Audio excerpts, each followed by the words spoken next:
Joining us today in today's episode, we have leading PE health expert, Mr. Ron Malm. Ron is the COO of Focus Fitness and the co-writer of the 5 for Life program. Plus, he's one of our really good friends and just one of those people in our profession that has done a lot of forward movement and has really added to resources, advice, professionalism to our PE and health world. So I cannot wait to talk to Ron. I'm absolutely excited. You know, he's a real person, real, So leading into that, let's go into our pizza fun fact for today. You know, it's kind of working around on some fun facts, and I'm going to kind of go back to one that we visited before about the Super Bowl. And I'm going to go with this. On Super Bowl Sunday, Domino's delivery drivers log about 4 million miles. It's a lot of miles. They're delivering a lot of pizza. I wonder if on one day. The same as this year too with COVID. Maybe it was more. I know. People were stuck inside. Yeah, that's a good question. All right, let's get Ron on the show because we have a lot to ask him. I want to know a little bit about his work history, what Focus Fitness is, what WellNet is, and etc. Everybody, welcome Ron Malm to our podcast. All right. Hey, Ron, how are you? Good, Kim. Hey, Keith. Hey, Andrew. Good to see you all. Good to see you. So you're in Spokane right now, correct? Correct. So you're 3 hours behind us because we're Eastern time in Charlotte, North Carolina. So we're eating our pizza at 2:00 p.m., where you might just got done with breakfast a little while ago. My pizza's brunch today. Gotcha. So thank you for being here. I'm not sure if I even know your full history in the health and PE world.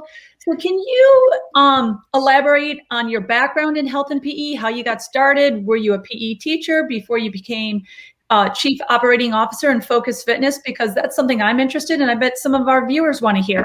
So give us a little bit of your history, Ron. Yeah, so I'm from Minnesota originally, so you might hear a little bit of out and about my voice up by the Canadian border. And I played sports growing up, and sports was incredibly important to me. In a very small town, you played everything. And baseball was my passion, so I thought I was going to be a pro baseball player. And I guess no one had the heart to tell me I wasn't that good, but it forced me out of town, and I went down to Arizona and tried out, quickly got cut, and then made it up to Portland, Oregon, where I got a scholarship to play baseball. It was the right setting for me. It was a small college. It was NAIA, which is essentially Division III, and I was able to play. My goal was to go into exercise science. I've always had a desire to understand the scientific aspects of exercise and human growth and development. And once I was firmly into the school system, they told me they didn't have exercise science, and the closest thing to it was physical education. So I became a PE teacher, or at least got my degree. That was kind of where I was going. And then when I decided baseball pretty much had an end to it, I had to figure out what I was going to do. And I figured, meshing my love of sports and movement with physical education was a natural. I became an elementary physical education teacher in Evergreen School District in Vancouver, Washington. I was a traveling itinerant. And I moved around from building to building until I could secure my own building. And it was K-6, and I loved it. There was nothing better. And I could teach kids about movement, but I always felt like there was just something missing. There was a disconnect between what I was taught in college and what I was teaching kids.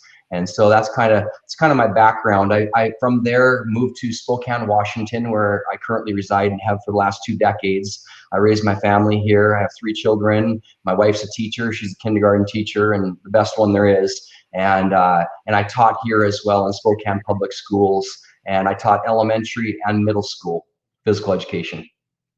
So that's my background in a nutshell. Wow, so you had elementary and middle school, so primary and secondary levels. Correct. I was an elementary teacher here in Spokane, but my contract at the school I was at was a .60, so I had to pick up a .40 to make the 1.0 contract. And so I was asked by my coordinator to move to a middle school, and I didn't want to because middle school kids, frankly, scared me. They were as tall as I was, and they were definitely a lot more demonstrative, if you will, and you know, had a bigger vocabulary. And so I was asked to go to a gifted school, and these students were smarter than me in every subject there was except physical education. And that's what I told them. I said, you know, I know you know everything, but when it comes to physical education, this is my background. This is what I do for a living.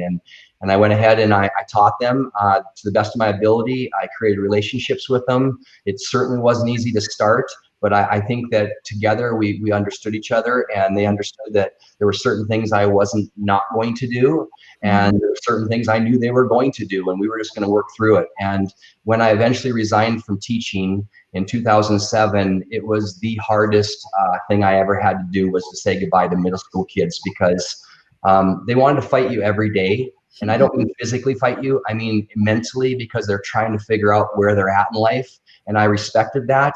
And I loved it because I got to see the real kids. And elementary school was great, don't get me wrong, but after a few years, you got into a system, a pattern, and it kind of ran itself. And that could be, maybe that doesn't make you grow as much as a teacher should. So I like this challenge of middle school. Yeah, I agree. Middle school, like you said, mentally they battle you because they just constantly push the boundaries. But if you establish those boundaries, then you just stay consistent. And then over time, you know, then everybody has those consistent procedures, but it is establishing those boundaries. Keith, you've got a question. Well, you know, just a couple of things you said in that answer there. One, you made connections. That's the biggest thing, right? And two, actually, there's three things you said there.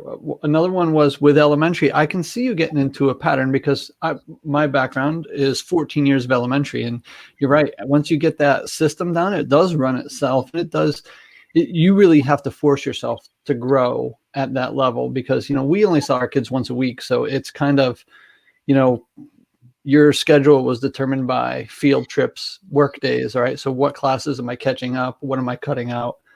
But talk about the disconnect between what they taught you in college and how you had to, because there is a pretty big disconnect there. Like, you know, you think you're coming out of college ready to go, but then day one is nothing like they said.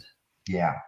I guess the disconnect for me was I had like all of us that are, you know, certificated PE teachers, we had courses in human anatomy and physiology and motor learning.